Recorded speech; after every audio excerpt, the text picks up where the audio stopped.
So there's a backup chute where you have to back your horse up or maybe turn them or something. Why would you teach a horse to back up in a chute? What's the purpose there? Tell us about that. Okay. I would say the backup is probably one of the most important maneuvers you can teach a horse. It teaches personal space. It's a great safety thing, either under saddle or once you get on the ground. Either way, if you're out on a trail and you get stuck and you need to back out of something, you need to have a horse that can back up and get out of something safely and not be stuck.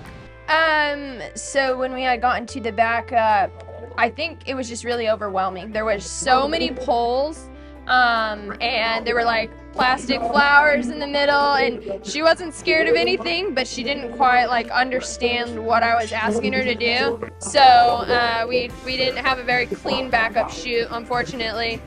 Awesome.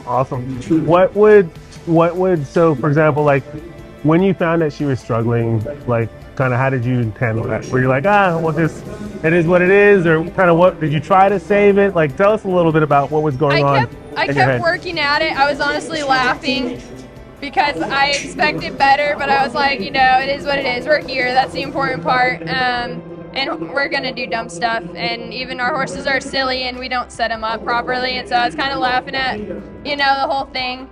But I know to like be able to just be, try to adjust to the particular horse that I'm showing with. So yeah. All right, so you also have to trot over some poles. Why would you teach a horse to trot over poles? And tell us a little bit about preparing her for that. Yeah, so there's going to be 3 trot poles, and it's going to be directly out of the backup chute, which another tricky element in this performance. You're going from just backing your horse up to expecting them to jump into the trot and go over some poles, not just straight into the trot. It's like poles there. And this is super important because it teaches our horses to pick up their feet some more over poles. We don't want them knocking poles. Once again, that's a deduction of points. So the more they can pick up and lift over those poles, the better. It takes a lot of training to get to that point, unless you have a horse that's like really sensitive about poles. But yeah, I mean, it's a good element to introduce something else for them to step over. Sometimes the poles are colorful and they can be spooky. Sometimes they're just brown and the horse doesn't really care, or it might blend in with the ground and they can't see it, so they hit it.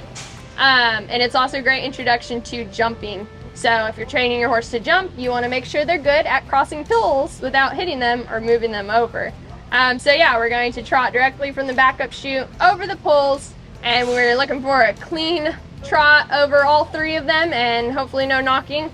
But that's always the goal in ranch classes or in hand stuff. It's just clean pole work.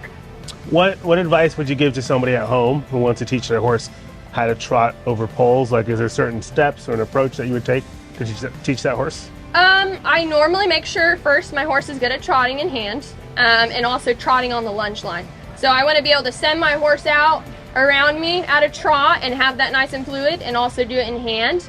And then I'll introduce the poles one at a time. So we'll start out small. Our goal is, let's make 1 clean pole. If we make that clean, then maybe the next day we introduce 2, and then we ask them to do that. Because the more poles, the more difficult it is for your horse to complete that task.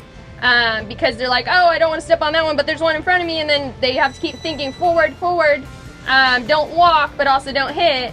So it's pretty tricky like that, but I like to start very small, make sure my horse is moving forward, and then can also move forward over something, and then multiple things, and just increase that. Got it. So you kind of break it down into small steps and then put it all together. Very cool. Awesome.